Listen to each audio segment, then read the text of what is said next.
네, 위원장님, 후보자님, 그 지명하신 분이 누구시죠? 지명하신 분이 누구시죠? 네, 대통령입니다. 그럼 대통령 소속의 기관이 지금 박미통이죠? 어떤 말씀이신지. 박미 예, 그렇습니다. 예. 아니 뭐 간단한 질문 좀 드리는 예. 겁니다. 예. 근데 법률상 보면요, 우리 예전에 방통위 시절도 그렇고 박미통위도 그렇고 대통령이 지시할 권한은 있나요? 방송에 관한 정치적 중립성과 독립성이 보장되는 기관이 방미통위입니다. 그래서 방송에 관해서 구체적인 지시는 저는 할 수 없다라고 생각을 합니다. 맞습니다. 그냥 임명, 지명을 할 수 있을 뿐이지 예, 인사권을 행사할 뿐입니다. 합의제 독립기관이다 이렇게 보면 되는 거죠. 맞습니다. 예, 그런데 지금 봤을 때는 대통령께서 그럼 공기업에 대해서도 임명권을 실질적으로 행사할 수는 있으나 지시 권한이 있습니까? 공기업의 뭐 각각 그 처한 법적 형태나 법률적 형태에 따라서 제가 뭐 일률적으로 말씀드릴 수 있는 건 아니라고 생각합니다. 인천국제공항공사 같은 경우는 어떻게 보십니까? 국토부 장관의 어떤 감독을 받을 수는 있지만 대통령이 지시하거나 이렇게 할 권한이 있습니까? 징계하거나 이럴 권한이 있습니까? 정부 수반으로서 그와 관련된 포괄적인 지휘 감독은 할 수 있는 게 아닌가 포괄적인, 생각합니다. 네. 네. 그리고 간접적인 지휘가 가능한 것이죠. 장관을 통해서. 예, 그것도 가능하리라고 생각을 합니다. 그러면 얼마 전에 대통령께서 업무 보고를 하셨는데 뭐 업무 보고의 형식이지만은 거기서 이제 질타를 좀 하시고 그런 것들이 많이 보도됐는데 이런 정부 운영 구조의 원칙상 그런 모습이 사실 좀 그렇게 바람직하다 보지는 않거든요. 보고받으시는 자리이지 실질적인 지시와 질타를 내린 자리는 아니어야 된다. 어떻게 보십니까? 뭐 그것에 대해서 여러 가지 평가가 가능하리라고 네. 생각을 합니다. 그런데 정부 수반으로서 업무의 어떤 효과성, 성과성을 기대하기 위해서 일정한 어떤 질책을 수반하는 보고는 그거는 구조적으로 내재적으로 허용된 일이 아닐까 이렇게 생각을 하고 있습니다. 원래 그런데 그럼 독립기관이라는 것의 의미, 예를 들어 그럼 나중에 방미통위도 위원장께서 이제 국무회의에 배석하실 거 아닙니까? 근데 거기에 대해서 질타나 아니면 업무 지시 등이 내려오면 거부하실 겁니까?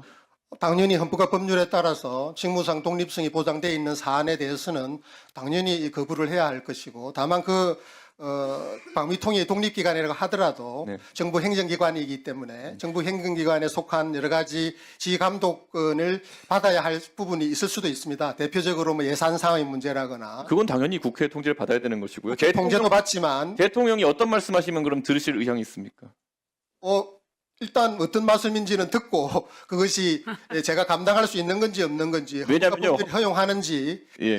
이게 뭐 대응할 수 대통령께서도 뭐 이 행정을 하시다 보면은 본인의 권한과 범위가 명확하지 않다고 생각하셔가지고 경계선이 또 필요하신 말씀 하실 수 있어요. 그런데 아무래도 학자시니까 그런 부분에 대해서 다른 분들보다는 조금 더 명쾌하게 이건 대통령님 우리는 정당 간의 또 이런 위원 추천을 받아서 운영되고 이렇게 했던 합의제 기관이다. 합의제 독립기관이다라는 것을 명확하게 좀 밝혀주실 수 있느냐 이런 걸 궁금합니다. 이건 너무나 당연한 예. 헌법과 법률상의 사항이기 때문에 뭐 전 정부 할 거 없이 사실 그게 제대로 안 돼가지고 이 독립성이 계속 도마에 오르고 국회에서 이제 정쟁의 대상이 됐던 게 방통이거든요. 예, 저희 기준은 오로지 헌법과 법률에 따른 직무 수행입니다. 예, 그런 부분은 오히려 위원장께서 뭐 그렇게 말씀해 주시니까 앞으로 믿고 기대하고 있겠습니다. 의원님께서 많이 도와주시면 감사하겠습니다. 예, 그리고 잠깐 저희가 슬라이드를 하나 보겠는데요. 앞으로 관장하셔야 되는 영역 중에 이제 통신이 있습니다. 근데 그 안에 SNS도 어느 정도 통하게 되는데요. 지난 대통령 선거 때 있었던 일입니다. 제가 그냥 이거는 뭐 이재명 후보와 좀 지적하는 내용을 이렇게 올렸는데 이게 선관위의 요청으로 인해 가지고 차단이 됐습니다. 혹시 저 글 내용을 봤을 때 차단돼야 될 이유가 혹시 보이시나요? 제가 미처 뭐 이렇게 숙지하고 못하고 있는 짧으니까 그냥 잠깐 읽어보시면 될 것 같은데요. 예. 그냥 뭐 토론 과정에 있었던 내용 중에 사실관계 지적하는 글인데 저 글이 선관위의 요청으로 페이스북에 차단이 되었다. 이렇게 저희가 사후에 알게 됐습니다. 선거 이후에. 예, 선거관리위원회에서 뭐 일정한 기준을 가지고 판단한 것이라고 생각이 되어지고 제가 지금 공직 후보자 지명을 받고 청문을 받고 있는 입장에서 이렇게 입장을 밝히는 좀 곤란할 것 같습니다. 예, 제가 봤을 때는 저기엔 사유가 없는 게 맞고요. 왜냐하면 제가 말씀드릴 게 실제로 그 사유가 없는데 그 다음 슬라이드 보시면요. 선관위에서 제 페이스북을 이렇게 뭐 삭제해달라고 한 게 아니라 거기에 달린 댓글 중에 보면은 여론조사를 이제 잘못된 여론조사를 공표하는 분이 댓글을 달아가지고 삭제해달라고 했던 거였습니다. 그런데 페이스북에서 저 개별 댓글을 삭제하지 않고 제 글 자체를 이제 송출 제한해 버렸거든요. 이런 경우에는 뭐 과도한 검열이다라고 지적할 수 있는 분이 있지 않습니까? 그 당사자로서는 그런 생각을 하실 수도 있고 네. 어떤 근거에서 선관위나 이런 쪽에서 조치를 했고 그다음에 페이스북에서 어떤 대응을 했는지 사실관계를 확인을 해가지고 뭐 사실관계 말씀드린 거고요. 제가 뭐 예, 예. 지나간 선거인데 제가 뭘 할 것도 아니고요. 근데 이게 왜냐하면 기술적으로 이런 문제가 예를 들어서 그러면은 네이버에 어떤 뉴스가 들어왔는데 거기 뉴스 댓글로 누가 만약 허위 정보를 게시한다면은 뉴스 자체를 차단한다 이런 논리가 될 수도 있는 거거든요. 그래서 저는 예, 이게 그 정보통신망법에 의하면 예. 뭐 불법 정보 등에 관련되어진 사항들에 대해서 여러 가지 이 행정권이 있고 그다음에 그것은 또 심의 절차를 거치게 되는 어떤 과정을 거쳐서 이루어집니다.